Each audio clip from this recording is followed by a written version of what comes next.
Coming up on this Friday edition of Daybreak, it looks like the two Koreas will soon reopen their Gaeseong Industrial Complex as the new joint committee overseeing complex management will meet for the first time next Monday. Seoul and Pyongyang also exchanged preliminary lists of candidates for the upcoming family reunions. In the latest development of a sedition case surrounding the leftist Unified Progressive Party, prosecutors have filed for a warrant to temporarily detain lawmaker Lee Seok-ki on allegations of plotting to rebel against the country. Plus, with no smoking gun to nail the Assad regime for the recent chemical attacks in Syria, the US and its allies' military response may have to be put on hold until the UN investigation team reports on its findings. Daybreak begins now.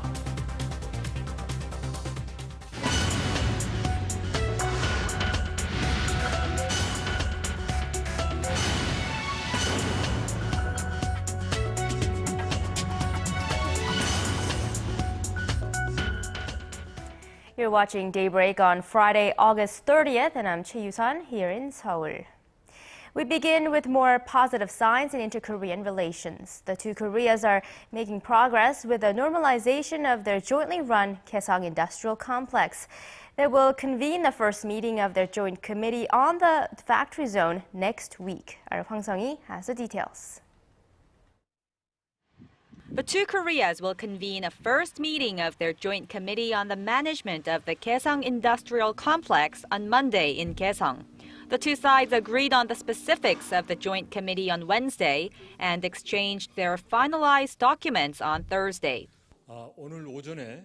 North Korea agreed this morning to hold the first meeting of the Joint Committee on the Gaeseong Industrial Complex on September 2nd, as proposed by the South. The Joint Committee, which will be headed by Kim Ki-young from the South and Park Chol-soo from the North, will allow the Koreas to oversee the management of their joint business park together. The formation of such a committee was agreed upon by the two sides earlier this month as one of the safeguards against future unilateral closures. Operations at the factory zone have been suspended since April after the North unilaterally withdrew all of its workers amid an escalation in inter-Korean tensions. To prevent such a shutdown from happening again, the Joint Committee will hold a meeting once every quarter and hold additional discussions if needed. The two sides will also create 4 subcommittees to ensure the safety of South Korean workers in Gaeseong.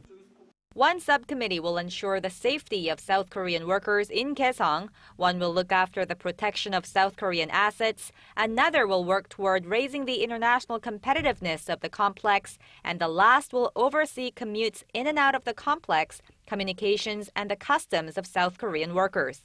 The subcommittees will hold meetings at least once a month. An official at Seoul's Unification Ministry said that once the Joint Committee holds its first meeting, it'll be only a matter of time before operations resume at the business park, as the issue will surely be discussed. Hwang Sung-hee, Arirang News. Preparations for the upcoming reunions of families separated since the Korean War are well underway. The two Koreas exchanged lists of candidates who wish to meet with their family members next month at the Mount Kumgang Resort in the north. The Korean Red Cross in Seoul says it sent a list of 250 South Koreans to the north through its communication channel at the Truce Village of Panmunjom on Thursday and received a list with 200 names from its northern counterpart. The list will be used to check on the availability of the families, and the two sides will exchange on September 16th a final list of 100 people to take part in the event slated from September 25th to the 30th. At the nation's presidential office, President Park Geunhye continued on with her economic drive at a meeting with experts and leaders from Korea's medium-sized companies. She again laid out her economic goals, which include building up the middle class and boosting the employment rate. Our presidential correspondent Oh Jin-ju has more.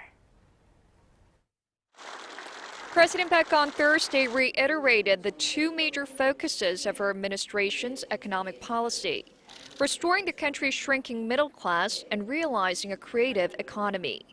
During a meeting of the National Economic Advisory Council Thursday morning, President Park said her government would put top priority on increasing the middle class to 70% of the nation's population and the employment rate to 70%. She said the two goals go hand in hand as employment will be the foundation for increasing the middle class. The president put forth some ideas to reach this goal: creating high-quality part-time jobs, improving the working environment for women with children, and supporting dual-income families. President Park stressed that realizing a creative economy is not separate from her goal of increasing the middle class, as the creative economy would play a key role in reaching a 70% employment rate, which is the basis for middle-class expansion. The president pledged to set up a regulatory infrastructure so that individuals and the private sector can fully display their creativity. Later in the day, President Park met with leaders of mid-sized enterprises and promised that support, such as in R&D and taxation, will continuously be provided even after small firms grow into mid-sized companies. She said that she is well aware of the hardships they face, pointing out that 77 types of government support measures provided to small companies disappear all of a sudden after they grow into mid-sized enterprises, while 20 new regulations are imposed on them. President Park described mid-sized firms as the backbone of the economy, saying they greatly contribute to job creation and economic revitalization. She promised to set up a system, what she called a growth ladder, in which small firms could steadily grow into mid-sized firms and mid-sized firms into conglomerates. Oh Jin-ju, Arirang News. Korea's current account, the broadest measure of the nation's trade with the rest of the world, posted a surplus for the 18th straight month in July. The Bank of Korea said Thursday that the nation recorded a surplus of $6.7 billion last month, down from $7.2 billion in June. The central bank said the lower surplus in July came as spending on overseas travel rose during the summer vacation season. Overseas shipments rose nearly 4% from the same period a year earlier to $48 billion, while imports gained 3.5% to $42 billion. Korea's largest automaker, Hyundai Motor, may be suffering from disruptions caused by extended strikes of its workers at home. But it's a completely different story in China. Our Hwang Ji-hye tells us how the company's China sales are growing at their fastest pace ever this year. Hyundai and Kia's high-speed growth in China seems unstoppable.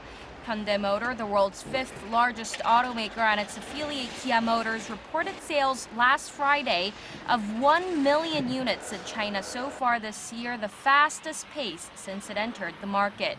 The automakers had sold around 900,000 cars through July. Hyundai has been posting sales of 1 million units in shorter periods of time for the past 3 years, but this time, for the first time, it shortened its pace by 2 months. Despite rising concerns about China's auto market due to the nation's slowing growth, the auto market grew over 15% in the January to July period from the same period a year earlier. And Hyundai and Kia have almost doubled that growth pace, growing 30%. That's the third fastest growth rate among automakers selling cars in China after U.S. automaker Ford and China's local Great Wall Motors. Hyundai and Kia's rapid growth in China comes from rising sales of new models like the K3 and China's expanding sport utility vehicle market, which has raised sales of Hyundai's Tucson by 75% and Kia's Sportage by 30% during the same period. Hyundai and Kia plan to improve their brand image by engaging in social activities and using targeted marketing strategies to maintain their growth momentum in China. The car makers also plan to expand their factories in the nation. Hwang Ji-hye, Arirang News. Prosecutors have filed a warrant to temporarily detain minor leftist Unified Progressive Party lawmaker Lee Seok-ki for conspiring to subvert the government. Prosecutors say the National Intelligence Service filed for the warrant early Friday. Lee and his 3 accomplices, in custody since Wednesday, are accused of plotting a rebellion in the country, including assassinating people and blowing up infrastructure to help North Korea in the event of an inter-Korean war. On Wednesday and Thursday, authorities raided the homes and offices of Lee and 9 others to gather evidence on these charges. He denies the allegations and says the charges have been fabricated to divert public attention from the NIS's meddling in last year's presidential election.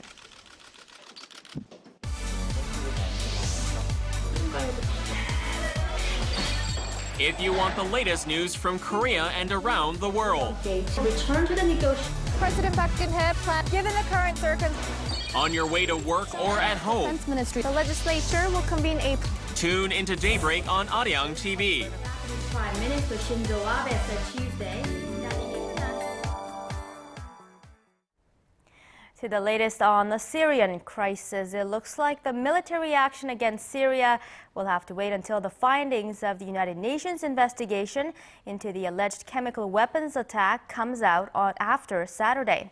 Britain and France say they will wait for the UN probe to end before considering any sort of military intervention.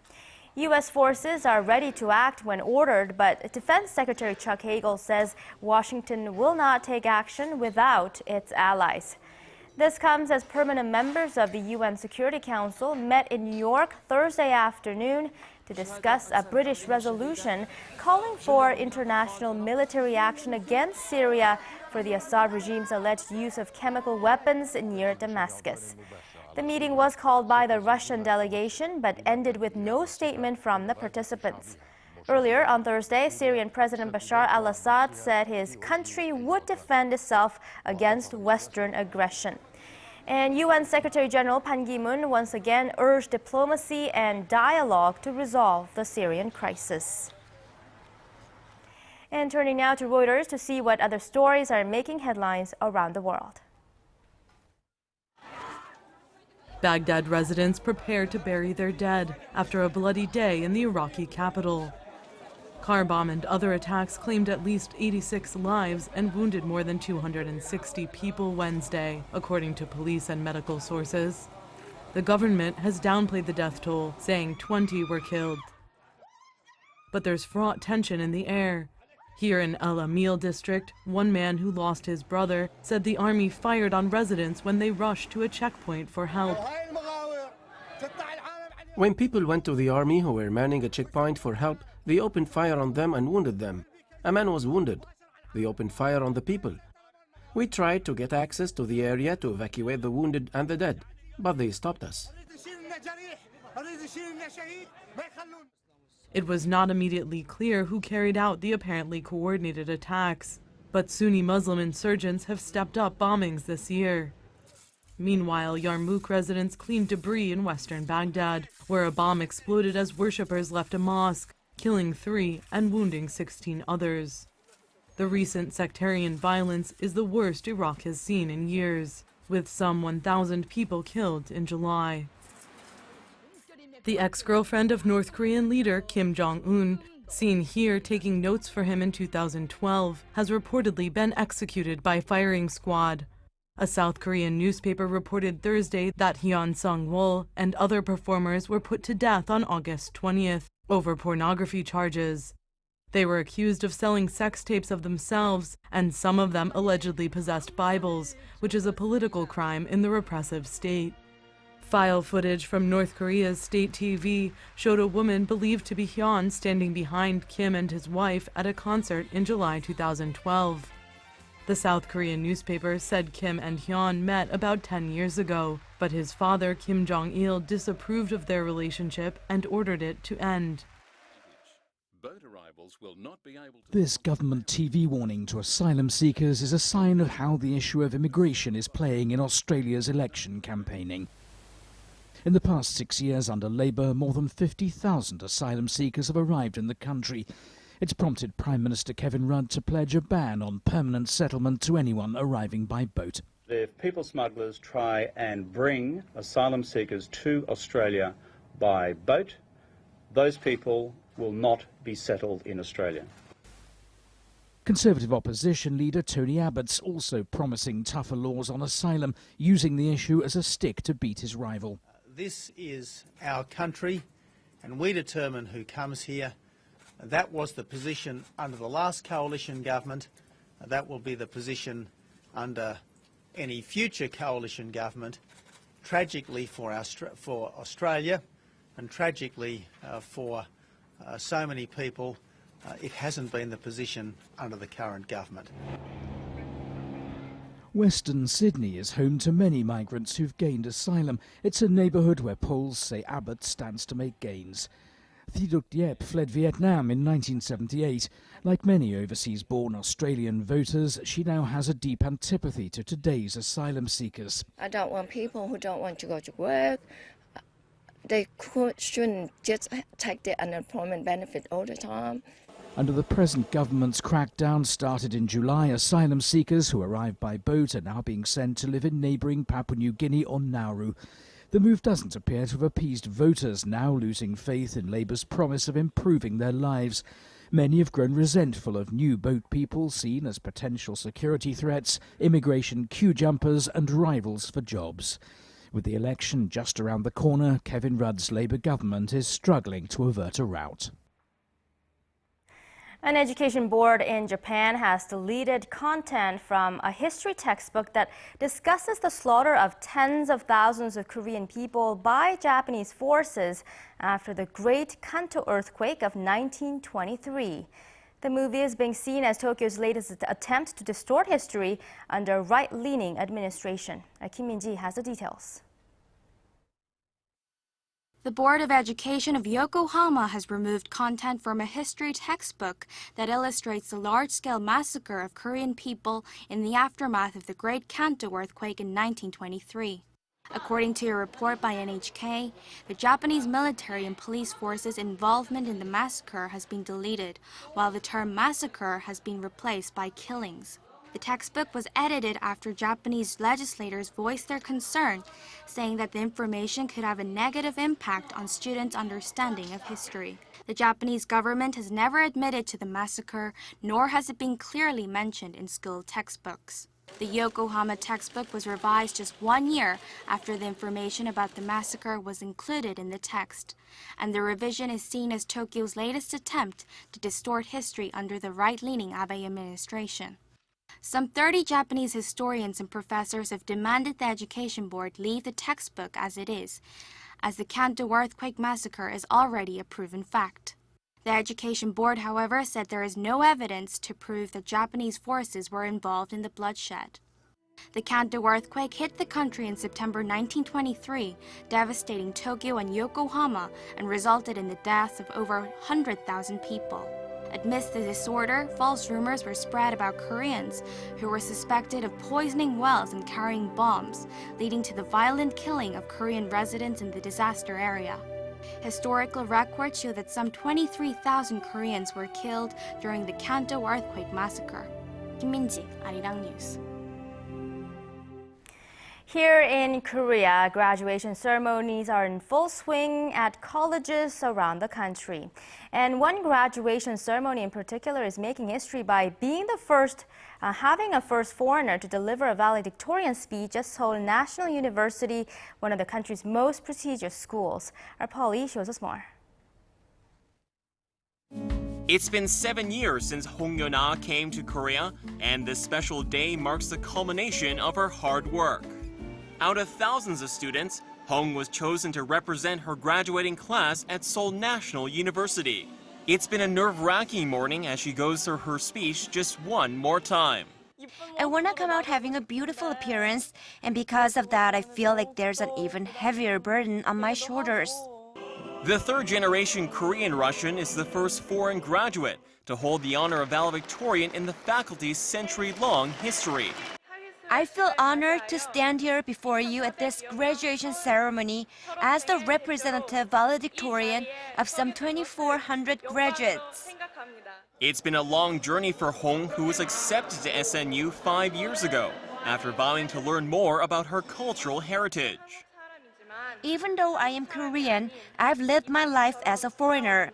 I had made a promise to myself that someday I would travel to Korea no matter what. Family and friends joined in to celebrate her incredible accomplishment.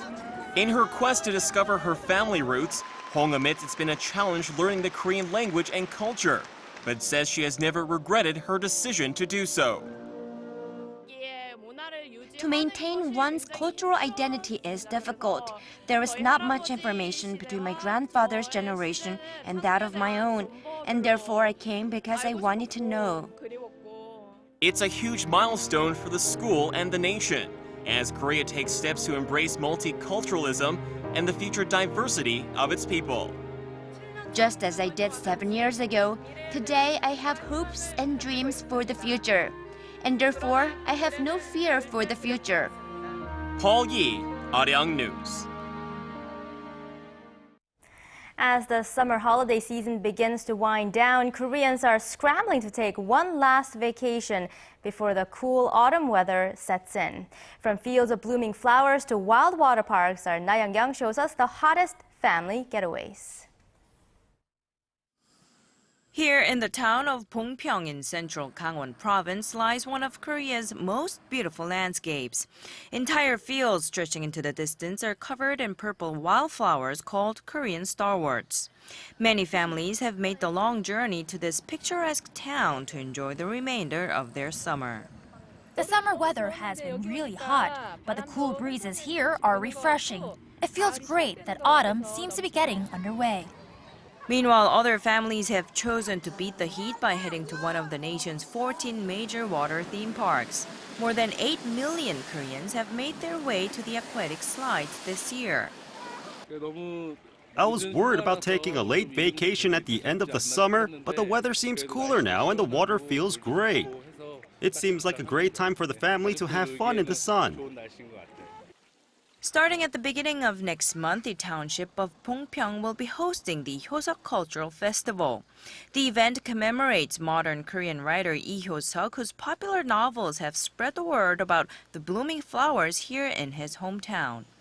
Among the brightest sights include the cosmos flower, which signals the start of the fall season. Even though I went on holiday with my boyfriend a little late, the flowers and the scenery are wonderful. I feel like autumn will come soon after smelling the great fragrances. Whether it's a romantic getaway or a fun-filled family trip, the amazing natural views will create a lifetime of cherished memories. Na Hyun-kyung, Arirang News.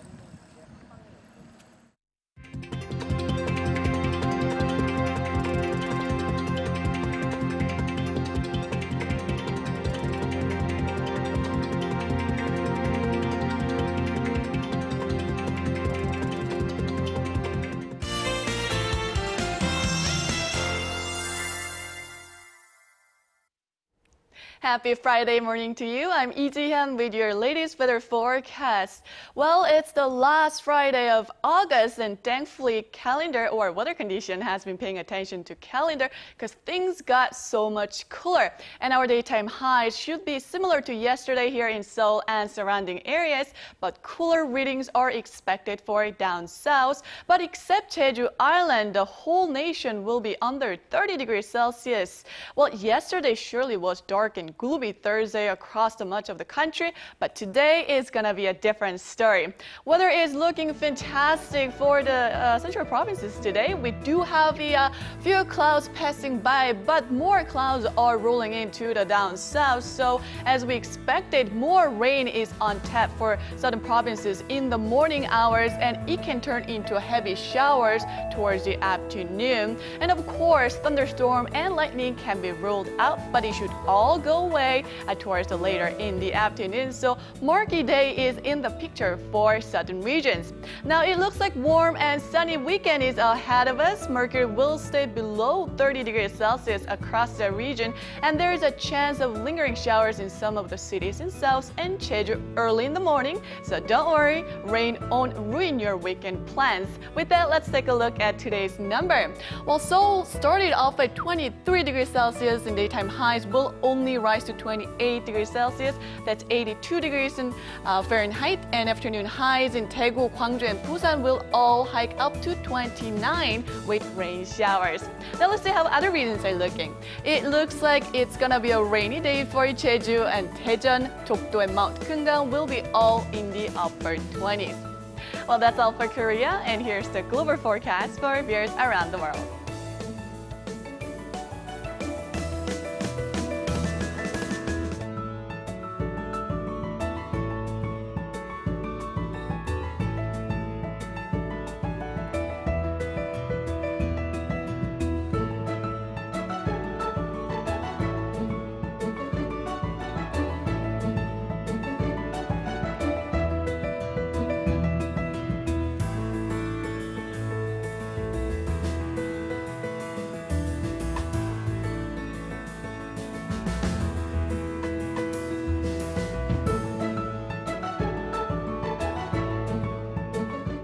That's all I have for you at this hour. Enjoy your Friday, and back to Yusan in the studio.